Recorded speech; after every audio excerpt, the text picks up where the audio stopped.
Brooke, thank you so much for being a guest here on the podcast. I know it's kind of last minute how we pulled this all together, but I would imagine that's somewhat of your life. You're always on the road and you're always pulling together things last minute. Yeah. Well, a lot of it is hurry up and wait, right? I mean, so much of our business is based on preparation, and you have to leave so much up to chance. I mean, you don't know what's going to happen in the game. But honestly, to me, that's why it makes it the best reality TV there is, because sports is just unexpected. So, no, I'm glad you reached out. This worked out great. I'm really glad it worked out. And as you mentioned, sports is unexpected. It's the true, what I call the TV drama or a reality TV show, right? Because it is so unpredictable. But you see a lot of stuff behind the scenes when you're calling games. So what is it like when you're actually behind the scenes and nobody's knowing what's going on behind the camera? So what is life like for you from that standpoint? You know, one of the things that's really funny about right before we go on air, you feel like something might break. A light might go off, a camera battery might, start to run out, or your microphone battery might start to run out, or some camera needs to go somewhere else. So while you're standing in front of a camera, you've got to just be ready for anything. But meanwhile, there might be 4 or 5 people literally sprinting around, people yelling in the truck. Like, there's so much chaos that's actually controlled. It's kind of this symphony of controlled chaos, and it's everybody working together as a team, but your hair's a little bit on fire at the same time. And it's like, once the lights go on, you're like, okay, and here we are, and here's what's going on. But I think some of the other cool things are what happens in practices and shoot-arounds that, unfortunately, the fans don't get to see. But it's Coach K coming up to us and telling us about his podcast and talking to Roger Federer and all the things that he learned from him, and how a leader literally carries themselves through body language, and how the chemistry of his guys has made the difference in their team this year. And then watching Zion and RJ Barrett and Cam interact with each other, talking about stories that happened the other day, and things that you don't get to hear because it's just such a limited amount of time that you have with these athletes, the students, and you asking them pretty much basketball related questions. So to just see them, hanging out with each other and feeling like you're let in on this little secret for the day, it's pretty awesome. I never take the access for granted. And I was going to ask you, from that access, do you find more, or is it more energizing when you're behind the scenes getting this type of access, or actually when the lights come on and then you're on camera? I think it's behind the scenes, because that's when something magical might appear in the game later, and so you prepare for it.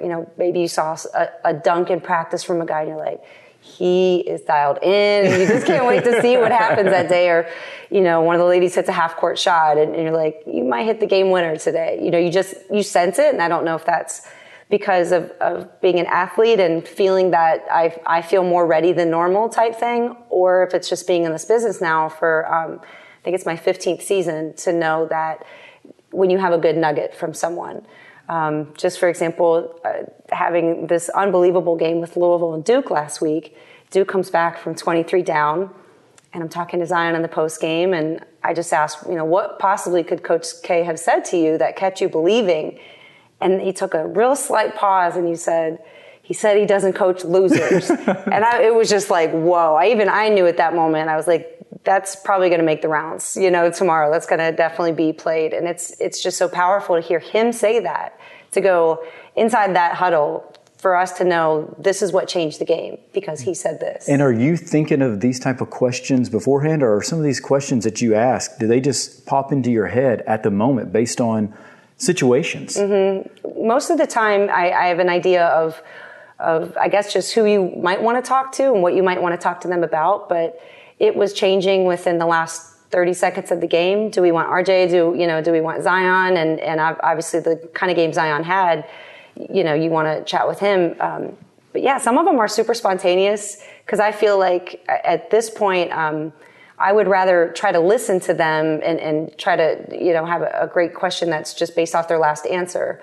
But you can always just feel it. Just for me, for being an athlete, I'm like, man, I want to know what the coach said to you, because I would want to know how I got inspired to play that game too. It's a little bit of both. Early on in my career, I would have had probably every single word written down. And I would have been sweating profusely before I went out there and just, said a prayer. But now it's more by feel. So you're a little bit prepared, and also you want to leave it just kind of spontaneous. How long did it take you before you got to that feeling of, okay, I'm comfortable in my role is what I'm doing? So you're not writing down every question and not sweating before the camera goes on. Probably 10,000 hours, just like Malcolm Gladwell says. I don't know. 10,000 hour rule, yes. Yeah. I mean, there was a point in my playing career where all of a sudden the game slowed down, and then there's a point where you want to challenge yourself to do new things, and as you get comfortable doing them, then you say, okay, what else can I do to make this better, or just better for the audience? And there's never not a time you can get better, right? I mean, this is what makes us so interested in this business, because you're always going to have new players, you got new storylines. And for me, it's been fun to challenge myself in different roles, whether it's analyst or sideline. I've done some hosting, and who knows, in 15 years, maybe I want to do play-by-play. I'm pushing it off for as long as I can. Because why are you pushing it off? I just think it's the most challenging job in this industry. So far, it's been sideline reporting. That's for football. That was the most challenging. But I look at the play-by-play personnel that we have, and to me, they were like the smartest guys in class that I wanted to be on the group projects with, so that, I knew as a group we'd probably get a good grade. I'm like, I'll contribute, but like, dude, you're the smartest one in the room. Yeah, let them run with it and let them be the point person. They're brilliant. They're handling someone talking in their ear constantly, taking it in and out of commercial. I feel like they know the history of everything, and I've had the awesome privilege of working with some of the best men and women in our industry, and I'm fascinated every time. Yeah, and you talked about that sideline reporting for football. Why was that so difficult? So football is a different animal to prepare for, as I found out really quickly. It would take one game a week, and I probably had put between 20 and 30 hours in before I even got on a flight, between conference calls and starting to write stories, thinking about what I'm going to wear, what the elements are, all those things. So that's why basketball's nice. I it's sit indoors. And they move, right? Exactly. Climate control. You're so right. And then by the time you would get there, it'd be Thursday night. We'd have an awesome crew dinner. It's great because you have the same crew most of the time the whole year for football. Friday is all-day meetings with the coaches, with the players. You're finishing up your stories. Friday night, you have a production meeting for a good 2-3 hours to get just everybody on the same page. What do we want to focus on for Saturday? You get to the arena or the stadium probably 3 or 4 hours beforehand. And I used to keep a checklist of things that I had to have, and it would be about 20 things deep, from the 2-man roster to where's the closest hospital, who's the trainer, who's the stadium operator in case the lights go out or if there's an accident with a fan. Like, I was so scared to be prepared that I wasn't going to leave anything to chance. I was like, you're going to know your stuff when you get here. And then not only that, if something's going on besides behind a different huddle on the other side, you got to walk around the entire football field, and by that time the story might be over. And I've had some schools who were a little bit paranoid about having a reporter around, so much that someone used to follow me right behind my shoulder. And the second I would have my microphone up to me, what are you saying? I'm like, I'm doing my job, so you can go on and take a step back. But yeah, it was a lot. It was a great learning experience because it forced me to be a better writer and to understand timing and what's a good question, and running down football coaches on the field to try and get a comment from them. And for me, it was just a matter of like physical. Me, I have a bad back, so by the third quarter, I would pretty much have back spasms and just almost call it a day at that point. So I was like, this is probably not for me. It's a little tough. And so obviously there's a lot of preparation that goes on or into it before the game. And people think that you just show up and then you try to track down a coach and ask a question. That's not it at all. It doesn't seem like. No, and they don't tell us what to say. They don't tell us what questions to ask. It's like, here's your schedule and your producer will be calling you and good luck, okay? But a lot of it's research that we depend on the schools obviously for, and the beat writers are great as well. But it was a challenging position for sure. Who was the toughest coach you had to track down? Probably Nick Saban. So enough said about that. Yes, exactly. Yeah. That would be. I think it is such a difficult position that you're in as a sideline reporter and trying to catch them at halftime. So, I mean, were you intimidated initially when you first started having to do that role? Heck yeah. Yeah. I mean, you talk about, sweating profusely. You're just like, oh my gosh, I'm just, what will you think about in those moments? What am I going to say if they are angry with me or if they have a certain kind of response? And you learn over time. And, when Maria Taylor responds the way she does, what a learning moment, to handle that with such grace and to be like, well, thank you, next, type thing.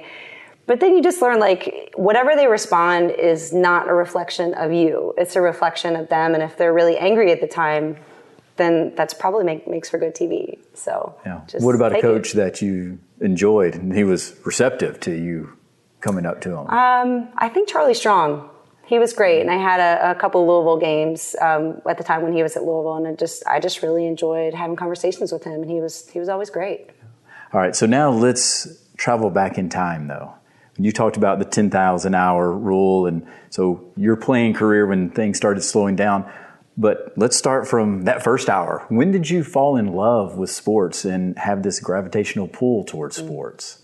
I think it was just my family. There was no other choice. So I had my mom's sisters, my aunts were both really good Hall of Fame athletes. My dad was okay. I'll probably tell you he was better than he was. And my older sisters were both super athletic. So by the time I was born, that was just what we did. And everything from sharing a room with my sister, it was, the dirty dunk or the Nerf basketball, or we'd go out in the backyard. And I grew up in a pretty small town in Ohio, so we had a big backyard. We played football, we played soccer, we played everything. And I think I had a lot of energy as a child. I still do as an adult, but as a kid, it was so much that, my mom would just literally say, go hit against a tennis ball, like go outside and shoot hoops, just do something. Get out of the house. Just get out of the house. You're bothering me. Yeah. Now, did you have a competitive family then? Obviously you mentioned everybody was involved in sports, but how competitive was the family? Well, I'll put it this way. My middle sister, my next oldest sister, and I, we watched Karate Kid and we watched Rocky growing up. And so we decided to practice on each other. I'm 4 years younger, so it didn't always end well for me. Yes. So by the time I got to high school and I started to become, taller and put on weight at that point because I was just so short and skinny, the first time I won a fight with my sister was the last time we fought. So that's it. We were always competitive all the time. In everything. Mm-hmm. Nintendo and, Nerf, and she never took it easy on me, which I honestly appreciate. She was a player in high school that her coach wouldn't let her shoot. She could only play defense and pass. And we had different high school coaches. We went to different schools. So I learned how to score because she would guard me. And she was always quick. And the worst thing she would do is she'd stick out her hand and steal your crossover.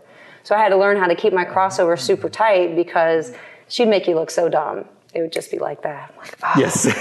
You'd be on the videos these days, right? Oh, yeah. I'd be super viral. Yeah. Exactly. And so how much value, I should say, do you put on all of those opportunities of just going out there and playing sports and, not this regimented type of activities. It was regulated. It was just free form. Just go out there and play and enjoy it. Unfortunately, that's what's missing for kids is the ability to just use your imagination and go outside and create a game. I would love to see that come back. I understand why a lot of parents feel like it's safer to keep their kids inside, but how great would it be if our neighborhoods were full of kids, on basketball courts, in the parks, just making up open gym, for themselves or playing a game of like a pickup baseball game. I think that helped develop a lot of social skills as a kid because you're constantly going over to your neighbor's house, and saying, hey, can Molly come outside and play? What's going on? Can we do something? And I grew up with older siblings, and also my best friend was one of 9. And her brother was my sister's best friend, and then the oldest was my oldest sister's best friends, and our dads are best friends.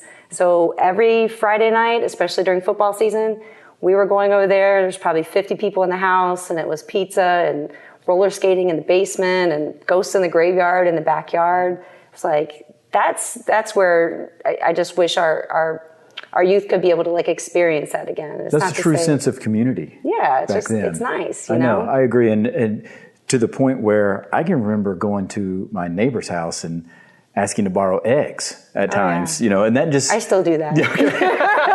I text her like, are you home? I need something. Yeah, like, my bad. You know I never go grocery shopping. Well, you're in a little bit different situation, though. You're running all over the country. I understand that. But there is definitely a sense of, there's a little bit of a lost community in terms of neighborhoods. Now, obviously, we still have neighborhoods, but it just doesn't seem to be as tight-knit as it was several years ago. And I don't know what the true answer is to move that forward, but it definitely seems to be something that is missing. But so then, how did basketball then become, I guess, or was that your favorite sport? It wasn't for a long time. I was obsessed with tennis for a good 5 years. And how early was that? I think I picked it up when I was like 10 or 11. I saw an Andre Agassi ad, and that was it. That was it, yes. That was it. Here's a conservative sport with a guy that's like breaking all the rules. I was like, yes, I love it. And so I became really obsessed with tennis and was traveling every weekend. My mom and I, we hit these tournaments. But tennis is a sport that's, first of all, it's very individual, obviously. And unless you're with a private coach and you're traveling all the time, and I wanted to go to Nick Bollettieri's school, and she wouldn't send me down there. So I was like, okay, you can only do so much, and it's a pretty expensive sport. So that was, a big part of, okay, what else can I play? And I think it just became too individual for me. I missed the concept of being on a team. So I stopped the travel and just played high school tennis. And that's, when I was 14, I became super serious about basketball, and I just decided I really wanted to play Division I, and that was it. That was the focus. And so that was your goal. At 14, 15 years old, you knew that I want to play Division I basketball. Well, my sister was a walk-on at Miami of Ohio, so I saw that it could be done. Yeah. And from there, it was sending out, this is going to sound so old school now, but sending out VHS tapes. Sending out VHS tapes, handwriting letters, sending it to Notre Dame and Georgetown and all these big schools that I was like, it'll be no problem. They love me. And they're like, you 5'7"? We're all set. Thanks. So it took a phone call actually from the Nebraska assistant coach, Bobby Morse, who was recruiting me and signed a junior college kid to call Coastal Carolina to actually get them interested. Because at that point, school was just about over. I didn't have any scholarships that I was... And this was your senior year? Yeah, I was almost out of school. So Coastal ended up offering me an out-of-state waiver at that time, but I needed to have a full scholarship to be able to go out of state. So then I made a softball tape, sent it, called the coach, and got a softball scholarship my freshman year so I could go. I was like, listen, I got to get out of here, and this is the beach, so let's make it happen. But yeah, I was lucky to get that softball team had a little money for me. Yeah. Now, did you go to Coastal Carolina sight unseen, or did you go take a visit? I took a visit. My mom and I went down, and it was about spring break time. So you can imagine driving down toward the beach. Like, sign me up. I'm good. Yeah, I am so good. Especially coming from Ohio. Yeah, exactly. You know, and I knew that was the place just because it was obviously great weather, and it was a program with a new coach, Alan LaForce, and he had coached men for 40 years. So his first year coaching women was my freshman year. And we did not get along most of the time, but we learned to. But yeah. And so what do you mean you didn't get along? In what regards? He wouldn't eat in the same room with us before games because he felt like we were too loose. We weren't taking the game seriously. So we'd go to like Golden Corral or some buffet place, and he would literally be on the other side of the restaurant because he was like, you are a bunch of babies. You're just not taking the game serious. Then we get on the bus, and we weren't allowed to take naps, between the rides. Like no desserts, no naps. He was pretty old school. So me having a kind of like a free bird kind of mentality, I was like, you can't tell me what to do, So we would lock horns quite a bit. But, I had to learn how to play defense if I wanted to play. And I think that helped me. I mean, he helped me get a regimen and a routine and to commit to the game.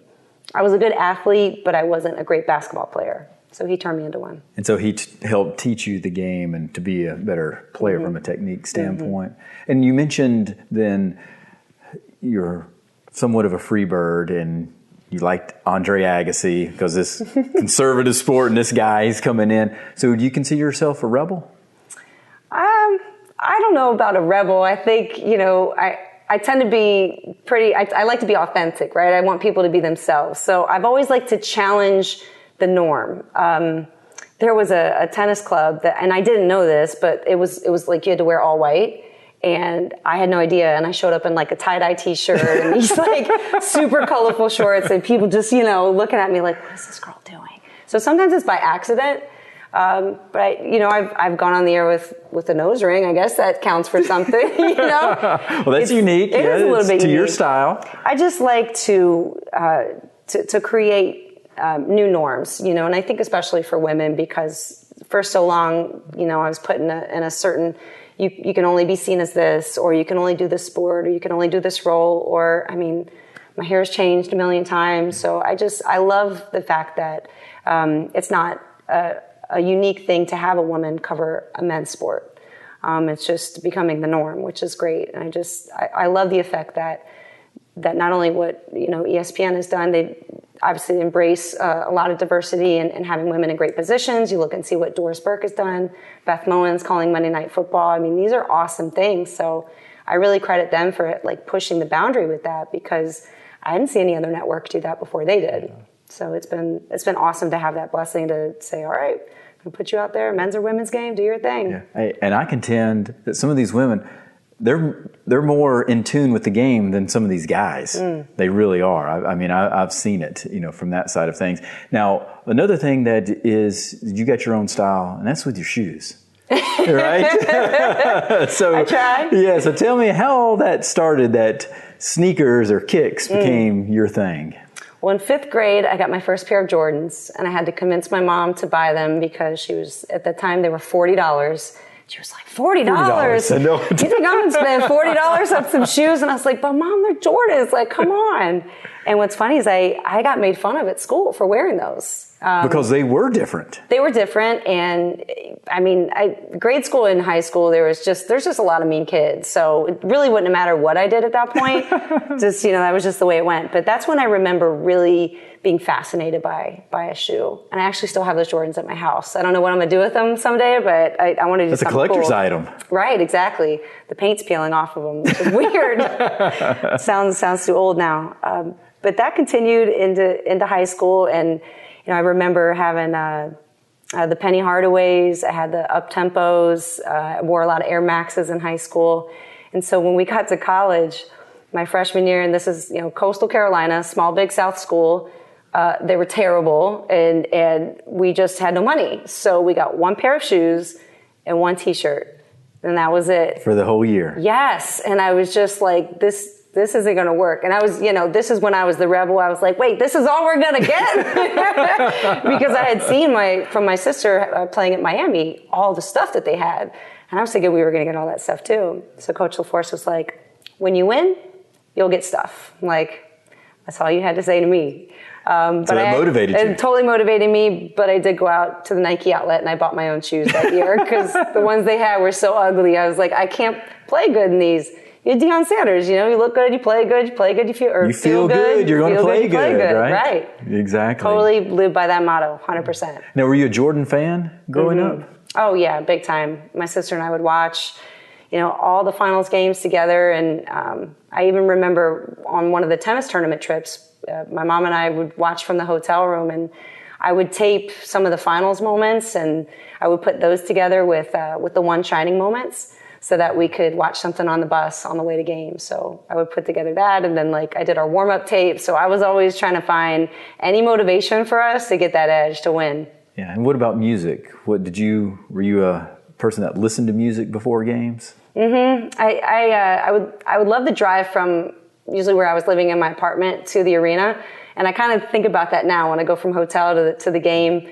And right now it's probably Drake or Cardi B because that's just the most fun to get hyped to. But in college it would have been and I love rap. I still love rap at the time, so it would have been probably DMX and Tupac, of course, because he's just the best. And then when we got to the arena, I would mix it between some hip hop, some just kind of. I don't even know, kind of alternative, I guess, but just real high energy music, and then mix in the NBA on NBC, That I can't sing it right now, but you know what I'm talking about. Everybody's thinking about it. I'm going to put you under the gun. Right? Let's have you sing That's it. That's not what we're doing today. There was a Nike commercial where they just dribbled, and it was like a song. So, we had no DJ or anything like that back then. I was like, here's a cassette tape. Go ahead and play it for the game. We need this. Yeah, we need this. Now, from Coastal Carolina then, taking that step of actually going overseas and playing, how did that come about? I went to a pro tryout in Atlanta after Coastal, and I think I got some exposure there. I wasn't even probably one of the top 10 players, maybe 10 to 15, but I think it helped get my name out there. And then over the summer, I got a call from an agent in Germany. Her name was Ishka, and she said, I heard about you from someone from the Big South, and would you be interested to come in to play for Germany? And I wanted to go to Italy. That was my main goal. But I said, well, maybe Italy? I can, food, language, people, just because it's Italy, right? Why not? Of course. So I said, okay, well, maybe I can work my way down. Let me start in Germany and see what I can do and work my way down. So it was, I really couldn't believe that you could get paid to play a game. And I always wanted to play in Europe because I felt like the WNBA was just not, I was good in college, but that's just a different level. So I just felt like it was more attainable for me to go to Europe, and I wanted to travel the world. I just felt like that's the best education you can ever get. So I was really excited, and unfortunately, I fell water skiing 2 weeks before I left to go to Germany, and I still went, but I had hurt my back and then kept injuring it as time went on. But it was awesome. We had a great team. Everybody on my team spoke English, so I lucked out. I found out that was not the norm. But I was definitely taping my own ankles. We had uniforms that I would have been grateful for to wear, from Coastal to that. I'd been like, I'm good with the Coastal t-shirt. Sponsors everywhere, and these super short shorts at the time, which weren't in. So it was cool, but it was a great experience. It's unfortunate it only lasted a few months, but I loved it. Yeah. So how hard was it to adjust, though? Oh, it was crazy. The first day I was there, I was so jet lagged. I remember sleeping all day, and my roommates, I just left them a note, and I said, can you wake me up before practice? And little did I know, they both barely spoke English. So they were really intimidated to have someone who only spoke English in the house. And went to practice. After our first practice, we go in the locker room, and we get handed a case of beer. I was like, excuse me, this is what we're doing over here? They were like, this is the norm. So that's just, that's how they rolled there. This is how we train. Yeah, this is how we train. So that was weird to adjust to, making that, kind of a part of the game. But I went over in late August, and then just a couple weeks later is when September 11th happened. So I remember listening to the radio. It was all in German, and I heard the words terror, and I heard New York City. We didn't have a TV in the house. So I called my coach and I asked him to tell me what happened. And, he was explaining the best that he could, but no one knew at that time. And then because everybody was on the phone that day, it cut off, it stopped working. I didn't talk to anybody the rest of the day because I just couldn't get online. There was no social media. So I didn't really know what happened until the 12th. And I went out to just our local little fitness center, and that was the first time I saw the images. And of being 21, being away from home, understanding what a tragedy that was for so many people that lost their lives and the families that lost, people that they loved. You just felt so alone. And to find out some of the guys might be hiding in, small towns in Germany. I stuck out. I mean, I'm German, but nobody wears gym shoes going to the grocery store. No. Everybody's dressed really nicely. Again, but that was your style. It was, it was sweatpants and sneakers. So it was, just feeling like I didn't know if I was going to be a target or not. You just felt like all I wanted to do was go home because my back was killing me at that point too. So I was ready to wrap it up. But I think the other thing that was hard to adjust to was the food. Love the German people, but that food, no. I can't do it. It's like schnitzel and these really heavy cream sauces. And I've tried it. I went back 10 years later. I was like, better taste now. More mature. My palate's more mature. Yeah. Pretzels and the beer, and I'm cool, and that's it. And Nutella. I got to know Nutella. Hey, Nutella. That's right. That's addictive. Crepes. Nutella crepes. Changed the game. That's right. They're awesome. My kids could live on Nutella, and I'm right there with them. You know, I tell them I've got to keep it out of the house. Yeah, it is. Nutella crack. That's right. How was it then with 9/11, as you mentioned, in terms of how the German people, how were they responding during the midst of this? It was like they were Americans too. I mean, you felt the empathy and the anger all at the same time, because I felt like, you know, I want to say felt like we were a more unified world at that moment. But they were nothing but supportive, and, you know, just kind of tried to make me feel as comfortable as I could, knowing like, wow, this is just such a tragedy that's going on for you back at home, and trying to keep things light and keep it about the season. And just, you know, they're just such great people. I still keep in contact actually with a lot of my teammates and my coach from over there. It's great. Yeah. Now, so your back injury, so that actually goes back to the water skiing accident. So what happened? Were you just trying to be too outrageous? Yes. I was trying to drop 2 and go onto 1. And not that I knew really how to do that, but I was like, sure, let's try it. We're doing it. We're doing it. And I fell, and it wasn't tragic. It, you know, didn't hurt right away. But the next day I remember feeling like tight. And I kept training and, you know, lifting and running. So that was July. So by November, I got x-rays, and the German doctors were blunt, as they always are. And they were like, we looked at the picture, but we didn't look at the birth date, and we thought you're a little bit older than you are. So it was then I kind of knew, well, if I can't jump, cut, you know, my whole career, I was quicker, I could jump higher. That was it. So I knew it was like, okay, time for the next chapter in my life. But then it actually took me, I injured it when I was 21, but it took me until I was 28 to find a doctor who was willing to operate, because I had 3 herniated discs. 3, and degenerative disc disease. But the doctor who did my surgery, I found out, was the same surgeon who saved my best friend's life in high school when she got into a car accident and broke her neck. Wow. So who was this doctor? His name is Dr. Saul, Thomas Saul. I think he's retired now, but he did both of my operations. So you've had 2? I had 2 because I rushed the recovery on the first one. And he said, if you come in here again, it's rods and pins. Like, do you get it? I said, yes, you need to stay away from screws and rods. That's right, yes. Yeah. So now, I know the world of spine implants. I sold spine implants for almost 15 years. Okay, so you get it. I do get, I understand 100%. So I'm glad you've been able to avoid rods and screws. You definitely don't want that. How devastated were you, though, when you had to realize you're packing up your bags from Germany and going back to the States? It was, I don't even know if depressing is the word, because you don't have your identity anymore.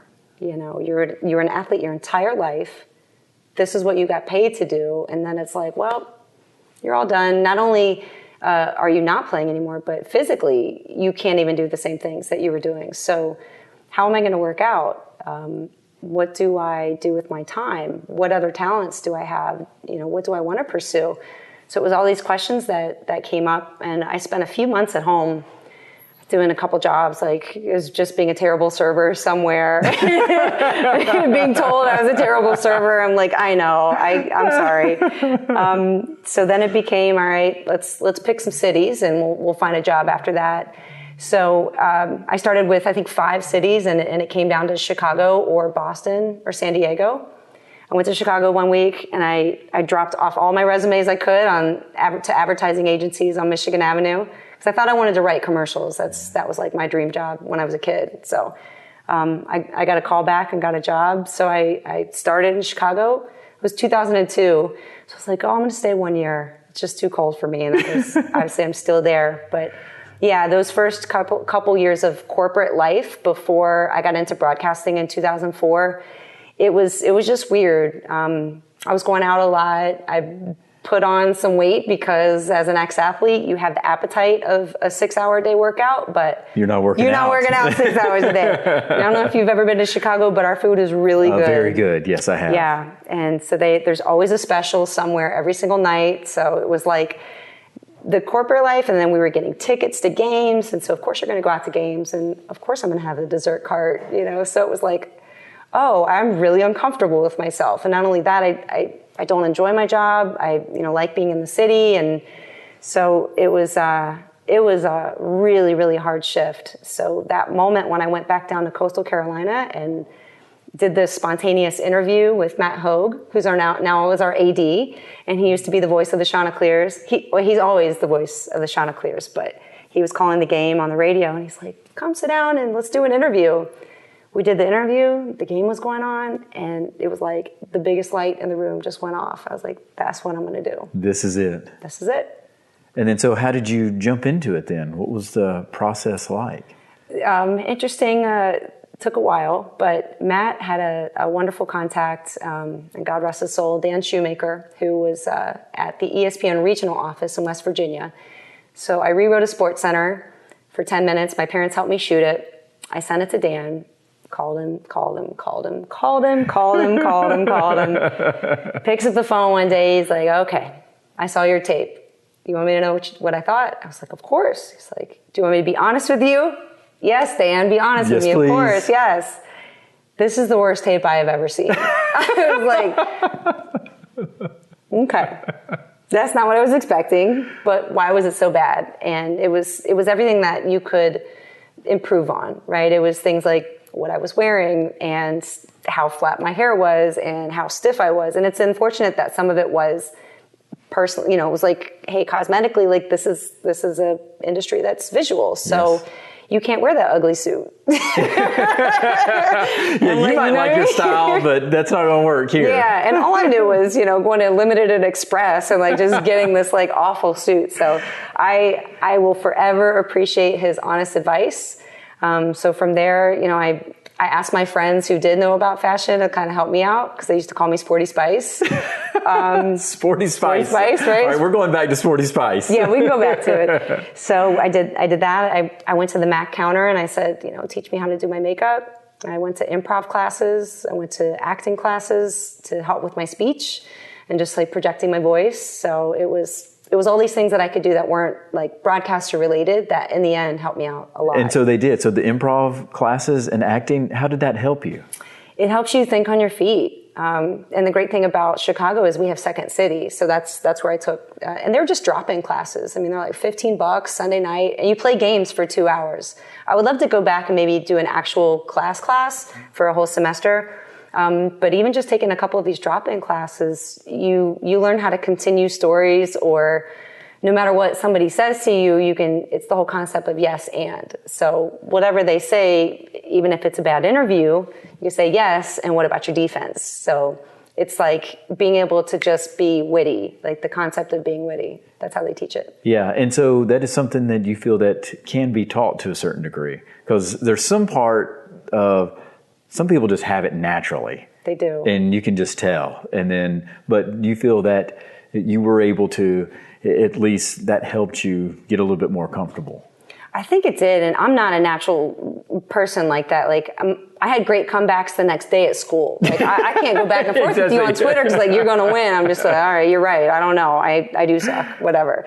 But it's funny because it just helps you to like work with anything, right? So it's not like you have a better response. You just have a response, so you don't get frozen. And that's really a lot of what we freak out about in this business is like, oh my gosh, what if I don't know what to say? Yeah, what if you do freeze up? Yeah. And this is like, oh, you're fine. Just, go with it. And I would think it helps everybody because I know Second City offers classes that help with people with social anxieties. So I think, helping someone feel comfortable in a room with people or having conversations with people they don't know, like, that's great because, I mean, that's how we grow as people, is being able to share our stories. And I think I've gone through like some social anxieties at some point, as outgoing as I am, like sometimes I'm just not feeling it. So yeah. It's like you lose your confidence. You think like, all this person is thinking about me is how weird I am. Now, have you ever had a moment where you froze? On camera, yeah. I literally said on camera, oh, I almost forgot your name.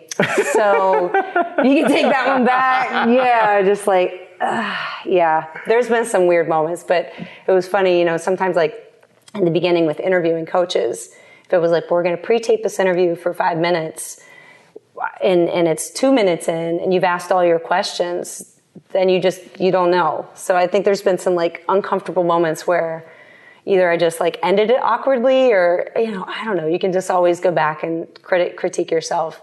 I don't like to even go back and look at my own stuff. I was going to ask you, do you go back and watch? You have to. I think you have to do it in order to get better, but like sometimes I just don't want to. Can you feel it? Like you knew that, all right. Oh, yeah. I know immediately that was not how I intended that to be. I don't need to go review that. Yes, and sometimes you have to go back because a coach might really disagree with something that you said, and I have to go back and listen to how I said it and the timing and what was going on in the situation. And I've stood behind everything I've said. I mean, I never go after somebody that's in a way that to be derogatory or to attack their character. Like, you really have to like be a huge jerk for me to say something, personally about you. But there was a moment where Pat Summitt did not agree with something that I said, and neither did the Tennessee Nation. And I heard about it from the fans for about a week and a half on social media. So it was like, oh, okay, but what I said was about the play, not about the person. And they took it the other way. Oh, yeah. I got told I was going to ruin her career. I was like, I don't think it's that serious. But, but it felt like it at the time, to them. So I get it. Yeah, of course. And, that's a whole other side of this visualization or exposure, I should say, that it's not just TV, it's this whole social media side of things now that, fans can, obviously have some type of comments and stuff. So how do you defend yourself against some of that backlash? Usually I just ignore it. I really rarely will go back and forth with anybody. I don't, maybe I have in the past on Twitter, somebody'd probably pull it up and show it, but I try not to, because why are we engaging over this platform and you don't even know me? And there's no way you would sit down next to me and have the same conversation. So to me, it's a waste of time, and it's a waste of your negative energy. I mean, you don't want to bring in the negative energy, right? But it's just like, you're not going to put me in a mood. And it could be like a 10-year-old kid making these comments too. So I just don't engage in it.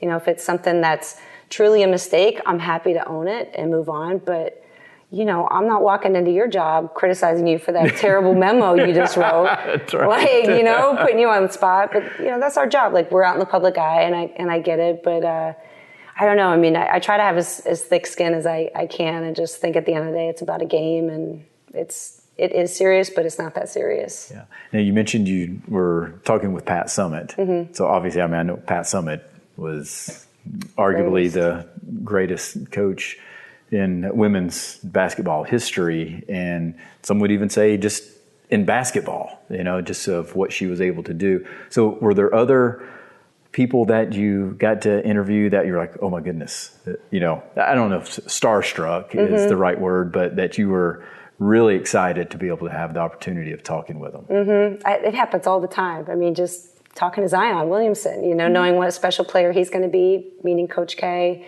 Gino Auriemma, every time you get around him, you don't know what you're going to get. And I love that, because he's brilliant and he's honest. And then I didn't get to interview him, but I did quickly meet Jay-Z. He was at the Pittsburgh game. I was more interested in Beyonce being there, honestly. But I was like, hi Jay, I'm Brooke with ESPN. It's great to meet you. And he was just like, I don't want an interview. And I was like, okay, it's no problem. But, to be around someone of that stature who's done so much, and here he is right 5 feet in front of you.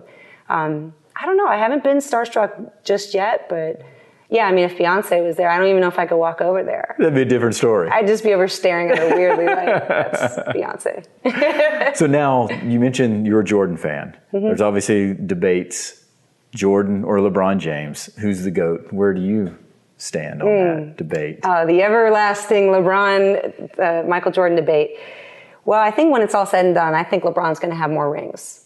Oh, you do? I do. I think they're going to reshuffle LA. I think he's a great plan in place, as shaky as things are right now. He's going to stay in LA, and what a market to be in. I mean, you could just tell with how much, his entertainment production business is taking off. I mean, he's he's not only the best player in the world right now, but he's probably one of the greatest humanitarians we have, and just he's brilliant. He's a brilliant businessman. Like, I used to be so critical of him, and now, like, how can you not like LeBron James? But in what way were you critical? I didn't like the South Beach thing, and it's about time I got MVP, and that's just who wouldn't kind of take on that mentality when you're that successful, and everybody's human. So I like how much he's evolved, and especially starting the I Promise school was like, it's incredible. I think that is so underrated as far as what he's been able to do, that they don't shine more light onto that because it's so positive. Mm-hmm. It seems like, again, because everybody wants a negative story because that seems to attract more attention, but it's something like that I think is just so undervalued. And what a blueprint for the rest of the NBA and the rest of, professional athletes and people with platforms and money. Like, this is what we should be investing in. This is what Nike should be spending money on. And, for Steph Curry to be like, don't throw a party, just hook up my rec school or the rec community center. That's what we need. So I really applaud the shift in attitude toward lesser, communities that just need schools, that, need services, and then women. I think what we're seeing out of NBA guys right now is to say, hey, we not only respect the league, but we really have this admiration for the women that play. And you schmucks who are just playing in these rec leagues should too, like, shut your mouth and realize, like, they're great players. Yeah. So. And you're doing some things as well in Chicago with Skill and Score. So how did that come about? At first, I wanted to have basketball camps in the summer, and thought, well, here's a great way to make a little money over the summer. And what it turned into was just something way bigger than that, was to say, hey, not only can we offer this for free, but it's a great chance for kids to experience something that's, maybe a new sport for them. We did a tennis camp last summer. We did a yoga camp. We did a self-defense camp. And it's really cool to watch kids leave a little more confident at the end of the day than they were at the beginning of the day. And for me, it was about providing a safe place for them to play. Because as you know, Chicago is unfortunately a very violent city, and especially on the South Side, there's no opportunity for kids to go to the parks and play. And I'll pass by 10 of them on my way to gyms down there, and it's just like everything is bare. But you can't afford to have your son or daughter out there because you don't know what's going to happen. So what's been great has been the buy-in from Chicago Public Schools and some sponsors. Cray Sports Drink has been amazing. Nike Chicago has helped out with some of their employees come and just work the camps and just want to be in the gym, and it's been awesome. A lot of my friends have even just said, "Hey, when's the next one? I want to come help out." So my hope is to grow it into something that's more than just a couple days. It takes a lot more planning than I thought, but the response has been so awesome, and it's just enjoyable to be in an environment where that you're contributing to someone's well-being. And it stinks because it's only a couple of days, but it's great because you're creating just some really good memories for these kids and skills to walk away with. And that's what we focus on, is how can you make yourself a better basketball player? Here are the things that we teach them how to score. So what's the most fun thing to do in basketball? It's to score. In tennis, it's to make shots and hit winners. And, to yoga, it's kind of find your breath and to learn these new moves. And you go home and you're like, look, Mom, I don't know how to do a tree. It's something small, but I love that connection through sports. And just to be able to do something, for our community and for Chicago is great. But it doesn't scratch the surface, and if I could, I would, follow LeBron's lead and open up a bunch of schools myself. Well, at least you're starting something. That's more than a lot of other people. And you mentioned sports and connection in life. So from your perspective, how has sports been such a big impact in your life? I think from the time I was young, giving me a sense of purpose on team, self-confidence, the skill levels that you're challenged to learn. So it was kind of like determination and learning from failure and learning again from failure, and just you continue to do it until one day something happens for you, and it's the greatest feeling in the world. And also, I know I had sent the tweet out about this yesterday, and you had responded from that, but to me, being in a gym was therapeutic, because there were times where in grade school, maybe like the kids weren't so nice, and so you felt like an outcast because of something dumb that they said about you or whatever. And in high school, maybe it was a bad breakup, or it was some, friends disagreeing with you, or you getting left out of the party, or, unfortunately my senior year, I had a younger brother who was born with a congenital heart defect. So he was born in December and he had passed in February, which is right during basketball season. Yes. And I remember I went to practice after his funeral because I couldn't go home and just sit there and think about that. Yeah, you had to do something. Had to do something. So that was my outlet. And I remember my high school coach was like, "What are you doing here?" Like, he was almost mad that I was there. And I was like, I have got to be here. This is my place. So it's, I just think it's a bridge, especially for young women, to step into a role and be confident. I mean, when you can do something in an athletic way, you naturally carry yourself as a stronger human being. And I think that radiates through your self-confidence. And it just gives you the ability to try new things because once I put work in and I'm successful here, why can't I be a fashion designer if I just put the work in? Like, I know I'll mess up 100 times, but maybe on that next one, I'll get it right. Yeah. Now, what about designing your own shoes? Well, I mean, sure. When Nike ID came out, I started doing that, and I've made some pairs for people as gifts, and I absolutely love it. Like, I'll go on sometimes and just make like drafts of shoes that I would really want. So I would be so down for that. My dream, and I have all this fabric in my house, so I need a designer. So maybe this is a good way to like get connected to somebody. But I would actually like to redesign the women's basketball uniform. And I don't want to give away anything past that. Oh, okay. Well, we need to save that for a different podcast. Yeah, maybe when it's done and you see it on somebody. But yeah, I'll just float that a little bit out there. And I talked to some of the players and just shared some of my ideas. And they seem receptive. So maybe one day I'll have a nice prototype for somebody to rock, and then you'll start to see it. We'll be on the lookout for that for sure. Now, we mentioned LeBron versus Jordan debate. What about on the women's side? Who would you classify as the GOAT? Gotta go Diana. Yeah. Yeah. I mean, she's the killer goat too. She's the mama goat. Between her and Maya Moore, I think you could, really say those are just two basketball players that will be hard to find, talent as competitive, as historically successful as them. And of course, Breanna Stewart's well on her way to, to having a say about that too. I think you gotta go Diana. And she was such a player that you wanted to dislike, but you couldn't dislike her. You're like, she's so good, and oftentimes like just plays the villain, but like you just love that competitiveness. I mean, her popping out that UConn, jersey. She plays the villain really well. She's great. She's great, and she would embarrass me if we ever got into a trash talking match. Like, for sure, I'd be like, you're right. She's awesome. I love her performance too when it gets clutch. Like, she's a player who wants the ball at the end of the game. Like, she demands the ball at the end of the game. We don't see that a whole lot in players now. That killer instinct it's just not as common. Nobody's killer instinct is like Diana's, but I would just like to see players be more edgy now. Yeah, that's missing. And is that something from the women's side? Is it a little bit of a challenge just from the public's perception for a woman to be an alpha role type player, where, as you mentioned, women just haven't been in that type of spotlight? Do you think, is that a challenge for some women to try to be that alpha player? No, I think it's a challenge for people to accept that being that alpha player. Well, that's probably a more accurate statement, yes. And when I said players having an edge, I see a ton of men's teams where the guys are just nice guys and that's it. And they're just reserved. And I'm like, that's not going to win you games. It's just really not. So it's funny, I actually see it more on the men's side than I do the women's side. But yeah, I think we've always wanted to have and be that role. It's just trying to fight the powers that are trying to say, no, you can't be that.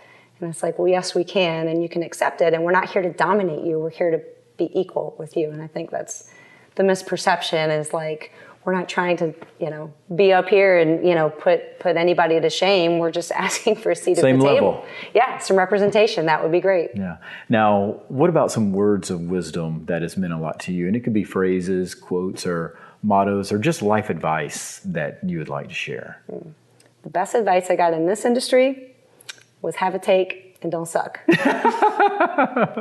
like, yeah, you're right. You're right, because you got to have a take on something and you got to stand behind it. So, if you're sitting there wavering, people at home are going to be like, oh, you're so boring, say something. So I think that's it. And talking with other people in this business all the time to know, hey, there's times where we feel like really insecure about something coming up, if you're going to be signed to your next deal, or what's going to happen this summer when you don't have work. There's just there's a lot of unknowns, or, hey, how would you handle this situation? Or tips about staying somewhere on the road. I mean, we're all constantly trying to help each other out with things. So I think just to know that there's not, we're in a competitive business because we're all trying to get the best games and be in those roles. But at the same time, I think, we all understand this is bigger than ourselves. So that, the good people, we're all sharing stuff together and, just trying to support each other from afar. So it's it's not a whole lot of, gossip and try to tear each other down. Especially on the women's side. I mean, everyone that I've ever come in contact with at ESPN has been just really great about, trying to support each other, even sharing hotel tips, to keep each other safe, because you don't know if there's going to be somebody psycho around the corner. I mean, I'm a friendly person, but only to a fault, just or to a minute. I'm like, all right, I do live in Chicago, so I understand the big city mentality sometimes. Yes. Now, how many shots did it take you to hit that half-court shot that you posted on Twitter, though? You're not going to believe me, but I was feeling it last night. I was actually 2 for 4 from half-court. Fantastic. But I'll say this. When I took that shot, I took a bunch of half-court shots at Florida, and then when the Gators played again, so I think I was 1 for 36. So now I'm a little bit better. Yeah. So it's balanced out a little bit there. Yeah.